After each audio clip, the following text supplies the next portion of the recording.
আমি যেভাবে সুজির হালুয়া বানাই চলো তোমাদের সাথে শেয়ার করি। এখানে আমি পেঁয়াজ, রসুন, 2 টুকরো লঙ্কা, কয়েক টুকরো কিশমিশ আর নিয়েছি কারি পাতা, আর এখানে পরিমাণ মতন সুজি। প্রথমে আমি কড়াইতে পরিমাণ মতন তেল দিয়ে খুব ভালো করে গরম করে রসুনগুলো দিয়ে দিয়েছি। রসুনগুলো একটু ব্রাউন হয়ে গেলে আমি এর মধ্যে দিয়ে দিয়েছি পেঁয়াজটা একটু ভাজা ভাজা হয়ে গেলে তার মধ্যে আমি দিয়েছি লবণ, হলুদ আর সামান্য একটু কাশ্মীরি লঙ্কার গুঁড়ো, চাইলে তোমরা এটা স্কিপ করতে পারো।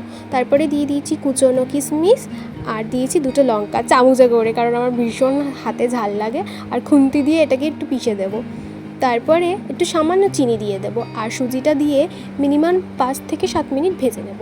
সবশেষে দিয়ে দেবো কারি পাতা, আর তারপরে আমি এখানে 2 চামচ ঘিও অ্যাড করেছি, খুব ভালো একটা গন্ধ ছড়ায়।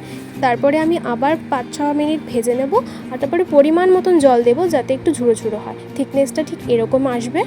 তারপরে হাই ফ্লেমে দিয়ে এটাকে খুব ভালো করে নাড়াবো। সুজির হালুয়াটা কিন্তু দারুণ টেস্টি হয়েছে খেতে, তোমরা কিন্তু অবশ্যই ট্রাই করো আর আমাকে জানিও কেমন লাগলো। বাই।